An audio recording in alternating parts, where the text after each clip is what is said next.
Assalamualaikum warahmatullahi wabarakatuh.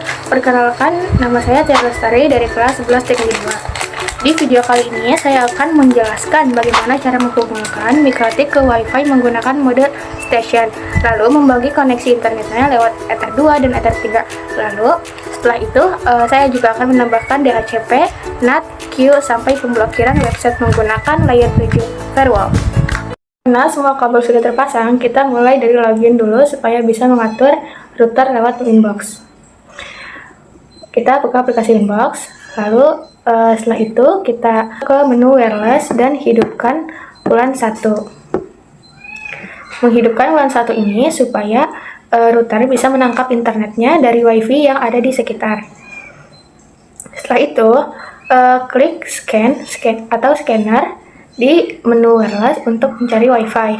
Lalu kita pilih menjadi WLAN 1 dan klik start. Setelah itu, pilih jaringan yang ingin dipakai dan ini berfungsi untuk memastikan router terkoneksi ke sumber internet yang benar. Lalu, setelah itu masuk lagi ke mode WLAN 1 dan diklik 2 kali, lalu diubah menjadi station. Dan angka yang ada di frekuensi disalin dan diubah jadi auto, dan di scan listnya ditempel angka yang sudah disalin. Tujuannya agar WLAN 1 hanya bekerja pada channel itu sehingga terkoneksinya lebih stabil. Setelah ke menu IP, lalu setelah itu kita ke bagian security profile. Di bagian security profile ini kita klik 2 kali dan ubah tipenya menjadi WPA2PSK dan pastikan mengisi password WiFi agar WLAN 1-nya bisa login ke WiFi tersebut. Setelah itu, kita masuk ke menu IP, buka DHCP client dan tambahkan untuk WLAN 1. DHCP client di WLAN 1 membuat router mendapatkan IP otomatis dan WiFi yang kita hubungkan tadi. Tanpa DHCP client, router tidak akan mendapatkan internet. Selanjutnya, kita masuk ke menu IP. Lalu tambahkan addresses dan tambahkan IP untuk Ether 2 dan Ether 3. IP Ether 2 dengan IP 172.16.33.1/27. Sedangkan untuk Ether 3 kita tambahkan lagi dengan IP 10.33.34.1/29. Dan ini adalah IP lokal untuk masing-masing port line. Setelah itu, kita masuk ke menu IP, lalu ke DHCP dan isi DNS Google dengan 888, juga 8844. DNS ini digunakan agar jaringan bisa menerjemahkan nama website dengan alamat IP. Lalu selanjutnya, kita masuk ke menu IP lagi dan masukkan firewall, lalu ke menu bagian NAT. Di NAT ini, kita tambahkan rule dengan chain, srcNAT, dan actionnya masquerade. Masquerade fungsinya mengizinkan jaringan LAN keluar ke internet. Melalui WLAN 1, ini wajib kalau router mengambil internet dari WiFi. Selanjutnya, buat layer 7 protokol untuk memblokir. Kita membuat 7 pola blokir berdasarkan yang sudah ditugaskan. Yang pertama, kita beri nama untuk website, memblokir website berita. Dan lalu isi perintah dengan panah atas, titik, plus, tanda kurung, detik.com, lalu klik tanda lurus, ketik kompas.com, dan klik tanda lurus lagi, dan isi yang terakhir cnnindonesia.com, tanda kurung, titik, tanda bintang, dan tanda uang. Lalu kita klik plus lagi untuk memblokir 2 e-commerce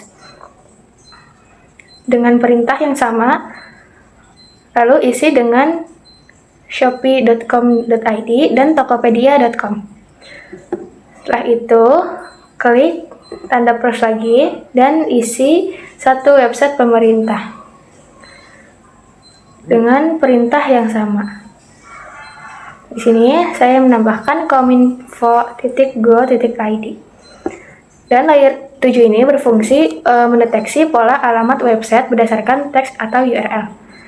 Lalu selanjutnya, masuk ke filter rules untuk memblokir atau menambahkan rule.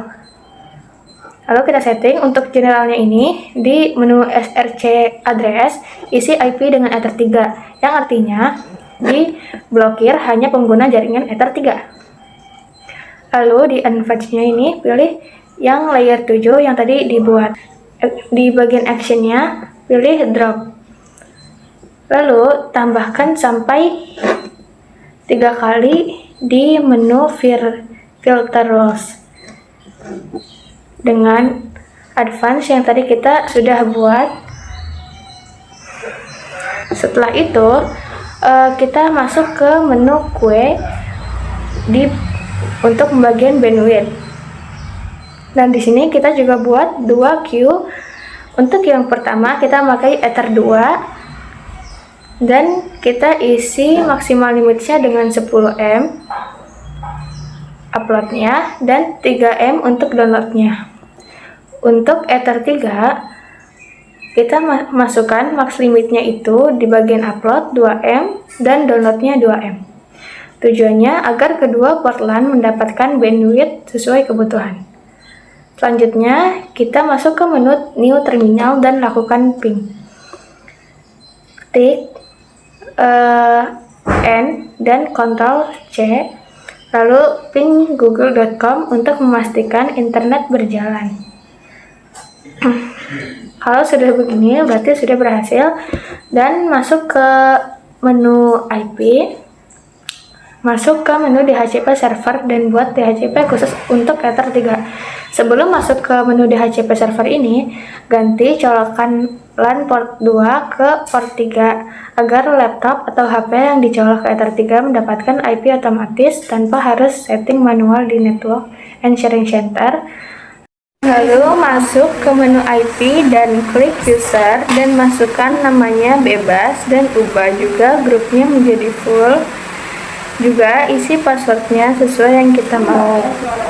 Lalu klik plus lagi pada menu user dan isi namanya bebas atau nama TJKT dan grupnya pilih read.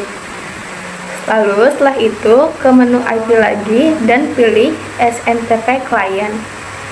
Lalu setelah itu di checklist enable-nya dan isi bagian primary dan bawahnya primary dengan 0.id.pool.ntp.org dan bawahnya